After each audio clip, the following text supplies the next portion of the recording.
Hola, mi nombre es Germán Escobar y en el video de hoy vamos a hablar sobre lo que debe saber un Full Stack JavaScript Developer, ya sea porque quieren aprender y quieren una ruta que les pueda servir en su aprendizaje o porque ya están aprendiendo y quieren validar si tienen todos los conocimientos.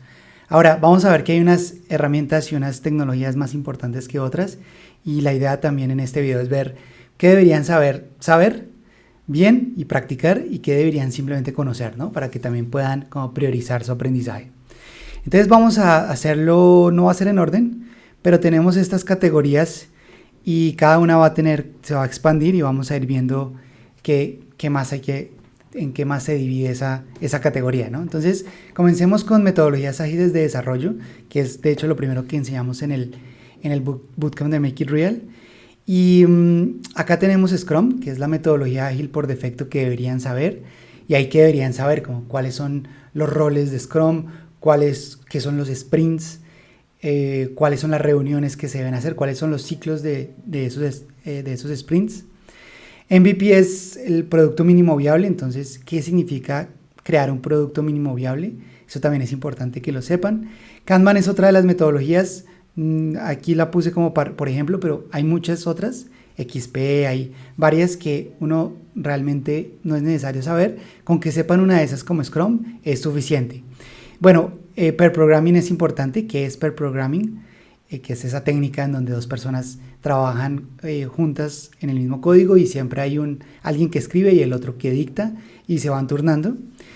Y en herramientas de metodologías ágiles está Jira, están GitHub Issues, están Trello, hay varias opciones, con que conozcan una también es suficiente. Entonces, por ejemplo, si quieren aprender, Jira es muy popular en las empresas, GitHub Issues también, Trello a veces lo utilizan como un sistema para llevar, sobre todo en Kanban o también en Scrum, pero más usadas son Jira y GitHub Issues. Con que uno haya manejado una de esas, ya entra a otra empresa y se adapta fácilmente.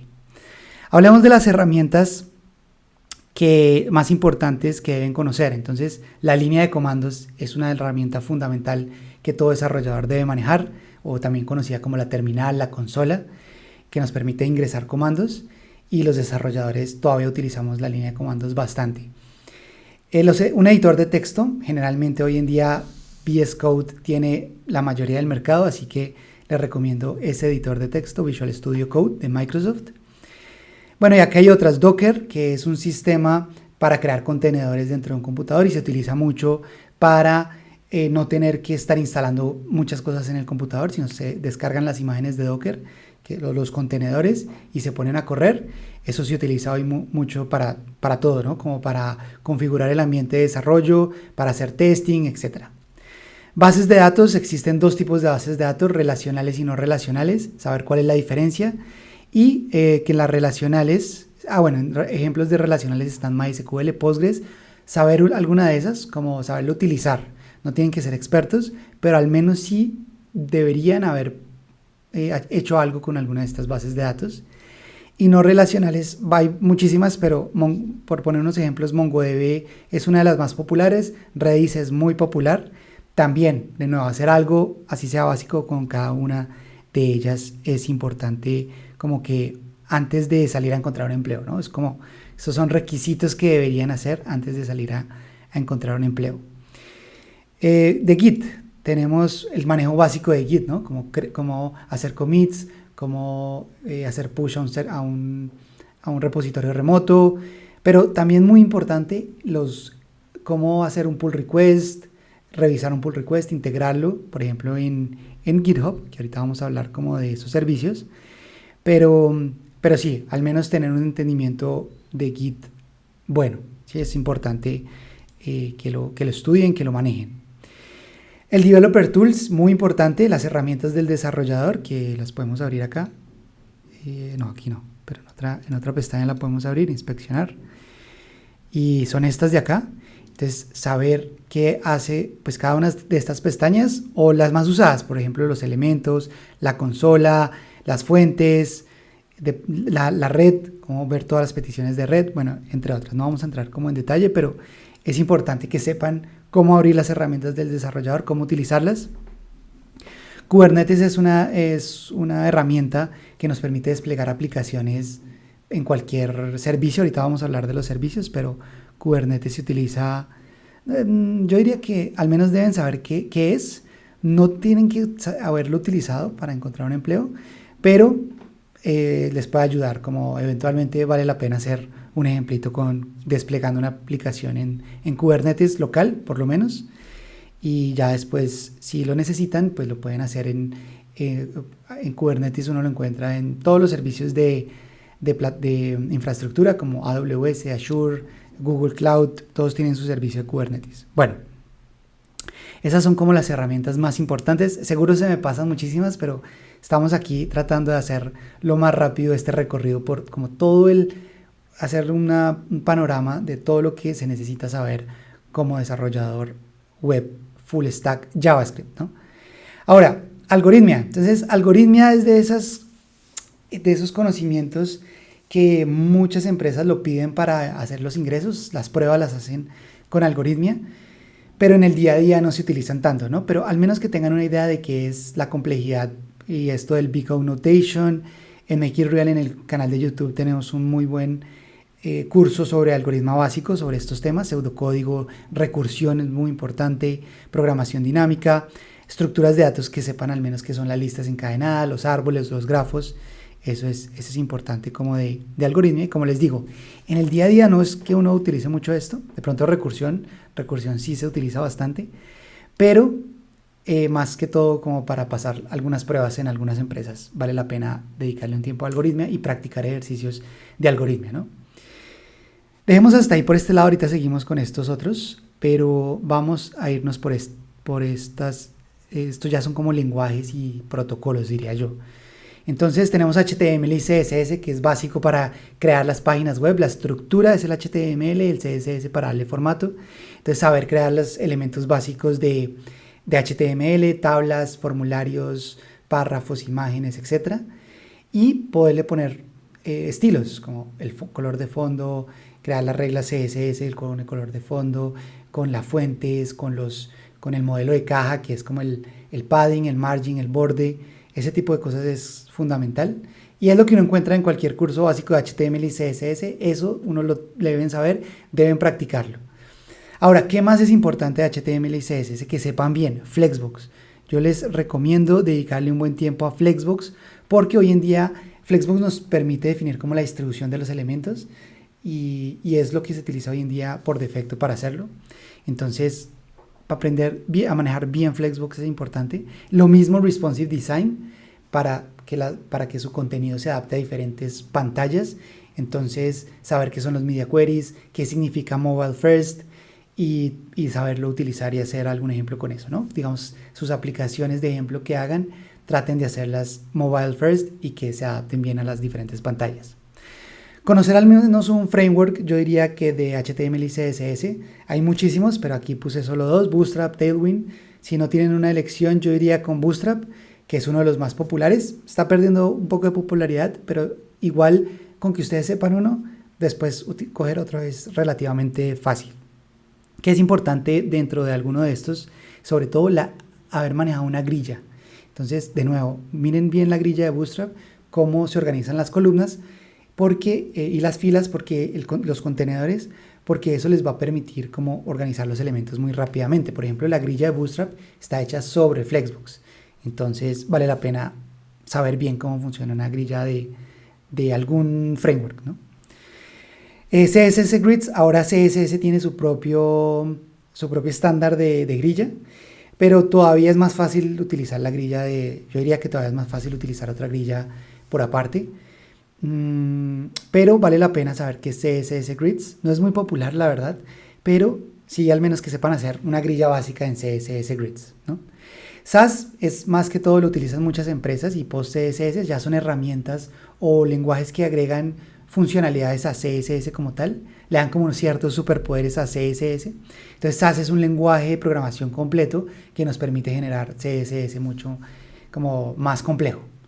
Entonces, por ejemplo, Bootstrap está hecho sobre SAS y utilizan, digamos, ciclos, condicionales, todo ese tipo de cosas que CSS hasta ahora está empezando a implementar, funcionalidades que CSS está empezando a implementar. Y PostCSS es un poquito más, digamos, poderoso que SAS, porque por medio de plugins uno le puede incorporar ciertas funcionalidades a SAS. A mí personalmente me parece un poco complejo como eso de irle agregando las funcionalidades que uno necesita, pero se utiliza hoy mucho, sobre todo con React. Entonces vale la pena saber qué es, cómo funciona, etcétera. Pero no tiene que ser experto en ninguno de estos dos, pero al menos sí saber de qué se tratan, que no lo vayan a por ahí en una entrevista a corchar. Ahora sí vamos con JavaScript. JavaScript, obviamente los conceptos básicos deben saberlos bien: variables, condicionales, ciclos, arreglos, funciones, objetos literales, cómo trabajar con arreglos y objetos, cómo crear una buena función, los parámetros, los argumentos, el valor de retorno, ese tipo de cosas. Sí vale la pena dedicarle bastante tiempo. Lo mismo hoy en día a ECMAScript Next, que son las nuevas funcionalidades que le empezaron a agregar a JavaScript desde el 2015. Y hay que tener cuidado porque hay empresas que todavía tienen un JavaScript muy viejo, no tienen nada de esto. Y en cambio, uno sí normalmente hoy en día se aprende ECMAScript 6 o ECMAScript Next, digamos mezclado cuando está aprendiendo JavaScript como los demás conceptos, ¿no? Pero que sepan cuál es la diferencia entre const y let, cómo se define una función flecha, qué es de estructuración, qué son las clases, por qué se pueden crear clases en JavaScript, plantillas literales, módulos. Ahí hay otras funcionalidades o otras características, pero digamos que al menos que sepan algunas de ellas y puedan como saber qué es lo que está agregando JavaScript en estas últimas versiones. Tenemos prototipos. Primero toquemos esto. JavaScript es un lenguaje basado en prototipos que ahora soporta clases, pero las clases son solo un azúcar sintáctico, son como una sintaxis ahí que le ponen sobre los prototipos. Entonces igual vale la pena, no necesitan ser expertos en prototipos, pero sí vale la pena saber qué son, qué significa que JavaScript sea un lenguaje basado en prototipos y qué es una función constructora, etcétera, ¿no? Bueno, ahora sí vámonos a JavaScript en el navegador. En el navegador para JavaScript deben saber qué es el DOM. Muy importante, manipular el DOM, manipular el HTML, el CSS, eso es manipular el DOM, saberlo hacer con JavaScript plano, porque hoy en día muchas empresas hacen preguntas sobre JavaScript plano. Cómo escuchar eventos del teclado, del mouse, eso es muy importante. Y acá hay unos APIs que algunos son más importantes que otros, por ejemplo el Local Storage es muy importante. El History API es lo que nos permite cambiar la URL del navegador. Al menos hacer algo con eso como para probar. Canvas es importante que sepan qué es, pero no necesitan como utilizarlo realmente. Eso no se utiliza mucho en el desarrollo del día a día. Lo utilizan más como para hacer juegos en JavaScript. Se utiliza mucho el Canvas, pero sí, no es como tan crítico. Al menos que sepan que es un elemento que permite hacer dibujos y animaciones, ya digamos más como para juegos. El Fetch API es muy importante para hacer llamados a servidores remotos. Hoy en día la mayoría de navegadores ya lo soportan, entonces ese es importante que lo manejen. Notification API son las notificaciones que uno puede enviar como del navegador. No es tan crítico, pero es bueno saber que existan. Arrastrar y soltar tampoco es tan crítico, pero hay veces que dependiendo de la aplicación que quieran crear van a necesitarlo. Pero eso sí vale la pena es aprenderlo cuando uno lo necesite, no antes. Pero es esa funcionalidad de que uno puede arrastrar elementos y ponerlos en otro lado. Y por ejemplo como Trello tiene unas listas y unas tarjetas y uno va moviendo esas tarjetas. Eso lo hacen con estos estándares. Y WebSockets sí hoy en día es muy importante porque la mayoría de aplicaciones tienen alguna funcionalidad en tiempo real. Y WebSockets desde el navegador, cómo conectarme a un WebSocket, cómo recibir información, cómo enviar información por ese WebSocket, etcétera, es importante saberlo hoy en día. Asincronismo, muy importante. En JavaScript con no bloqueante es importante entender también qué significa que es no bloqueante JavaScript, pero saber qué es un callback, qué es una promesa, qué es una async await y cuál es la relación entre esos, ¿no? Asincronismo supremamente vale la pena. Es un poco denso, es difícil de entender al principio, pero vale la pena dedicarle un buen tiempo a aprenderlo. Bueno, entramos con los frameworks de frontend. Entonces, React, Angular, Vue, Gatsby, estos tres pues para crear aplicaciones web. Gatsby, yo siento que ha perdido un poco de fuerza últimamente, pero la idea es crear el frontend utilizando APIs externos. Entonces, frontend utiliza unas tecnologías ahí, incluso React y GraphQL para traer información de diferentes fuentes. Pero que sepan alguno de estos es fundamental. Entonces acá puse React como más información, pero lo mismo pasa si quieren aprender alguno de estos. En Make It Real trabajamos con React o enseñamos React y de pronto damos alguna introducción de estos, pero es como una introducción muy por encima. Entonces, ¿qué es importante de React? Pues el React Router, bueno, lo básico de React, los componentes, el JSX, etcétera. No lo puse acá porque eso es como el estado, el manejo del estado, etcétera. Pero ya después el React Router, cómo utilizar los estilos, qué formas de agregar estilos a sus aplicaciones existen. Los hooks, es importante saber qué son, para qué se utiliza, cuáles existen, etcétera. Context, para todo el manejo de estado, es importante. React Testing Library, para testing en React, importantísimo. React Native, si quieren meterse con desarrollo móvil, vale la pena darle una mirada y hay mucho trabajo en React Native hoy en día. Y bueno, esos serían los frameworks de frontend. Ahora vámonos a Node.js como tal. Y fíjense que acá no separé como frontend de backend, porque realmente esto hoy en día está como mezclado en el sentido que Node.js, que se utiliza para el backend, también se utiliza como mucho para el tooling del frontend. Entonces, mucha gente cree que el Node.js es solo para el backend, pero no. Se utiliza de hecho mucho para el desarrollo de frontend. Y de Node.js, que es importante, pues saber que existe NPM para todo el tema de librerías y que ahí uno puede encontrar librerías para todo. De hecho, por ejemplo, Create React App, que nos permite crear aplicaciones de React, se encuentra en Node.js en NPM. Pero bueno, el Event Loop, saber qué es el Event Loop en Node.js y eso también en JavaScript en general. Los streams, es bueno saber, yo diría que no es tan crítico, pero al menos saber cómo leer de un archivo, escribir un archivo, yo creo que con eso es suficiente.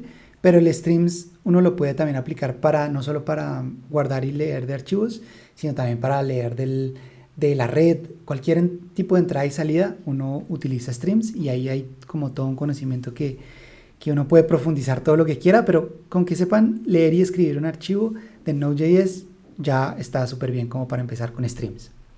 Debugging, cómo hacer debugging con Node.js es muy importante. Ahora hablábamos del Chrome Developer, del Developer Tools, que lo trae Chrome, lo traen la mayoría de navegadores. Ahí también se puede hacer debugging y Node.js tiene una forma de hacer debugging también así con un Developer Tools. Entonces conocerlo, saber que eso se puede hacer. Y ya existe como los web frameworks que puse dos. Express, que Express es como para hacer el backend, es únicamente para el backend, mientras que Next.js se utiliza tanto para backend como frontend, ¿no? Entonces Next.js tiene server-side rendering, que es renderizar las páginas en el servidor, y también tiene client-side rendering, que es para renderizar las páginas en el cliente. Y páginas estáticas, bueno, Next.js realmente es como que involucra todo y vale la pena conocer Next.js hoy en día porque muchas empresas lo utilizan. Pero pues Express es básico porque es el backend para crear APIs, REST APIs o GraphQL APIs. Y de ahí que es importante saber cómo crear las rutas, cómo crear WebSockets, también desde la parte del backend. Acceso a bases de datos, que sepan cómo acceder a una base de datos relacional y no relacional. Por ejemplo, para acceder a MongoDB, entonces necesitan Mongoose. Para acceder a una base de datos relacional pueden utilizar Prisma y SQLite, que se les conoce como ORMs, Object Relational Models, Mappings. ORM, venga, buscamos. ORM, Object Relational Mapping. Es que model me sonaba raro. Es que Mongoose se le conoce como un Object, a ver, eso tiene un nombre, Object Modeling for Node.js. Bueno, ahí me estaba confundiendo con los términos, pero sí, Prisma y SQLite para acceder a bases de datos relacionales, Mongoose para MongoDB. Y hay otras librerías, digamos, para acceder a Redis, vale la pena mirarlas. Saber cómo hacer carga de imágenes a S3 o a Cloudinary es importante en Express. El tema de autenticación, bien, y acá también entra el tema de JSON Web Tokens, cómo utilizar JSON Web Tokens para la autenticación.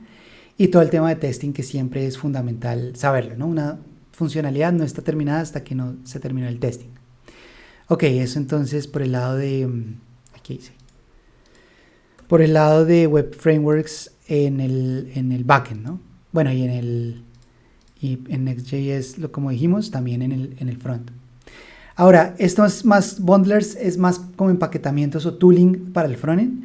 Entonces tenemos Webpack que permite coger todo el JavaScript, pasarlo a un JavaScript más antiguo que lo entienda la mayoría de navegadores, comprimirlo, bueno, hacer como, hay varias tareas que hay que hacer acá en JavaScript cuando uno está trabajando en el frontend, y eso nos ayuda a hacerlo estas herramientas como Webpack, TurboPack, Vite. Hoy en día van saliendo muchas más, pero con que sepan utilizar una ya es suficiente.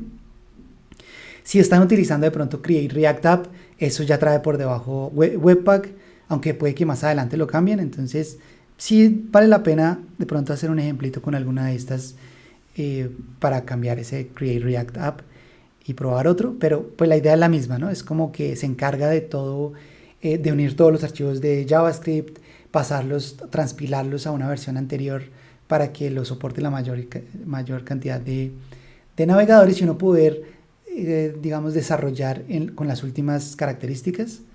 Entonces, bueno, esto es todo este tema de tooling.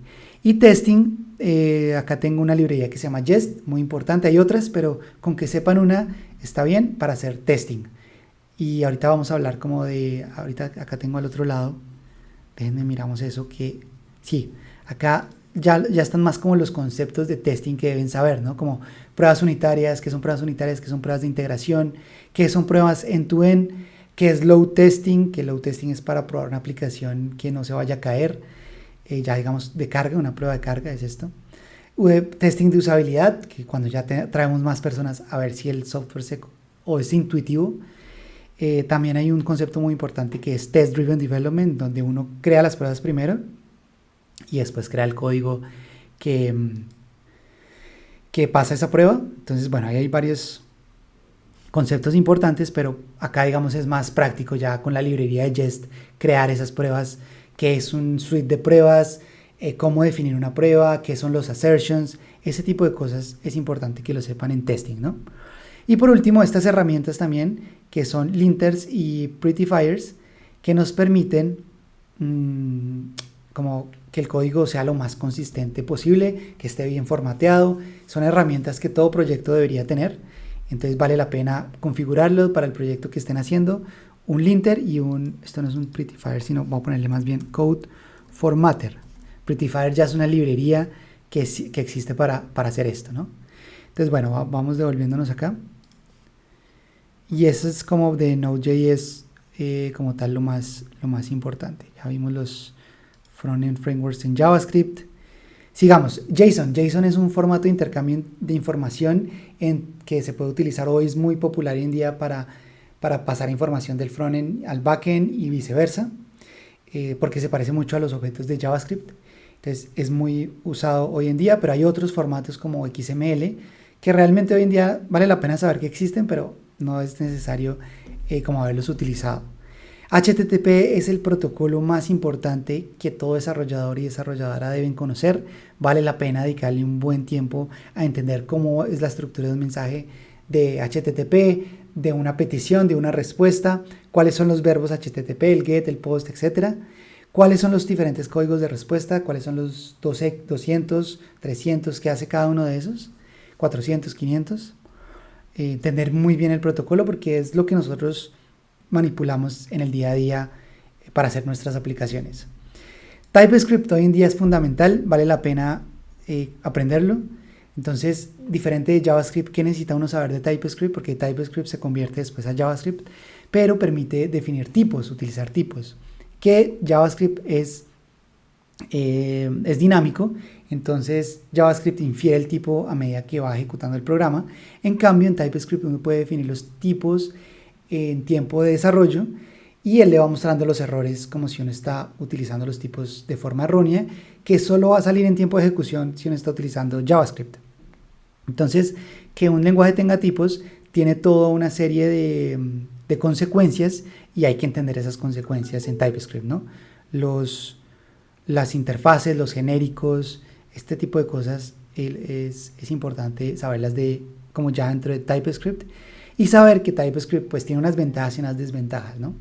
Pero muchas empresas lo están utilizando porque también personalmente si yo estuviese haciendo un software muy grande no me iría con JavaScript y que van a haber muchas personas trabajando en ese software, me iría con TypeScript. Sé que eso va a tener un impacto en la productividad de los desarrolladores, pero también va a evitar muchos errores de tipos que a veces generan errores ya en producción, ¿no? Bueno, ¿qué más es importante hoy en día? SQL. SQL es el lenguaje que nos permite comunicarnos con una base de datos relacional, como manipular la información de una base de datos relacional. Súper importante saber al menos lo básico, ¿no? Cómo hacer queries, cómo hacer insertar elementos, eliminar elementos, actualizar elementos con SQL o registros en la base de datos. Cómo hacer agrupaciones de información, cómo unir tablas y sacar información de varias tablas. Ese tipo de cosas hoy en día es muy importante tener o conocerlos, como hacer hacer un ejemplo de eso, utilizarlo en algún proyecto. Y por último tenemos OAuth, que es un estándar que se utiliza para autenticarse contra terceros. Entonces no sé si han visto que a veces uno está en una aplicación y le dice ingresar con Google, ingresar con Facebook. Eso lo hacen utilizando un protocolo que se llama, un estándar que se llama OAuth. Vale la pena incorporarlo en algún proyecto y utilizar, por ejemplo, autenticación con Google o con GitHub, y agregarle eso a una aplicación de uno, porque se utiliza mucho en las aplicaciones hoy en día. Ok, ¿qué más tenemos por este lado? Creo que por este lado ya terminamos. Y por acá nos falta, ya vimos las herramientas, ¿sí? Vimos algoritmia. Vamos con arquitectura de software, que eso lo preguntan mucho. ¿Qué tanta arquitectura de software necesito saber hoy en día? Y la respuesta es que entre más, pues es mejor, pero lo que pasa es que la arquitectura de software, pues es algo que no lo van a, no lo hacen los junior, lo hace gente más senior, que son los que toman las decisiones de tecnologías, de organización de la información, pero es bueno empezar a conocer un poco de arquitectura de software. Por ejemplo, ¿qué tipos de arquitecturas para hacer APIs existen? Entonces, al menos conocer estas dos, REST APIs y GraphQL APIs, que hoy en día se utilizan bastante. Patrones de diseño, es importante saber que existen, pero hay muchos patrones de diseño, entonces realmente al conocer algunos básicos vale la pena, pero puede que no les aporte nada en el conocimiento cuando están empezando hasta ahora, ¿no? Más adelante de pronto va a ser más útil. Sobre todo cuando uno ya está creando librerías o cosas más, no solo aplicaciones, sino más infraestructura o librerías que otras personas van a utilizar, empieza a ser importante saber este tipo de cosas, ¿no? Escalamiento vertical y horizontal, entonces eso sí vale la pena un poco saberlo, cómo desplegar las aplicaciones, despliegue de aplicaciones. Ahorita ya vamos a hablar de los servicios, pero saber qué significa escalar una aplicación de forma vertical y horizontal. Entonces, vertical es que le ponemos más memoria y recursos a la misma máquina, horizontal es que ponemos más máquinas a trabajar en paralelo, ¿no? Entonces eso tiene un poco de teoría ahí y cómo organizar la aplicación para que no vaya a tener problemas de manejo de estado y etcétera. Pero al menos eso, saber que escalamiento horizontal es más máquinas, escalamiento vertical más memoria y más recursos a la misma máquina. Ahora, en paradigmas de programación vale la pena saber al menos estos dos, el orientado a objetos, que uno al principio también, orientado a objetos, es importante conocerlo, no necesita ser un experto, pero también saber que existe y de qué se trata. Y el paradigma funcional, y uno en JavaScript, por ejemplo, maneja los dos. Entonces vale la pena conocerlos. Saber qué es un microservicio, en el canal de YouTube también hice un video sobre microservicios. Saber qué es serverless, que es una nueva tendencia de despliegue de aplicaciones hoy en día, al menos saber que eso existe y cómo funciona. Creo que en el blog de Make It Real tenemos un post sobre eso. Y saber los tipos de rendering que hablábamos ahorita, que Next.js tiene el server-side rendering, client-side rendering, static rendering. Entonces, eso, saber de qué se trata es importante, y saber, pues, por ejemplo, que Gatsby es un static rendering, que React es client-side rendering y Next.js, por ejemplo, tiene todo, ¿sí? Uno puede hacer server-side rendering, por ejemplo, con Express y con Next.js también, ¿no?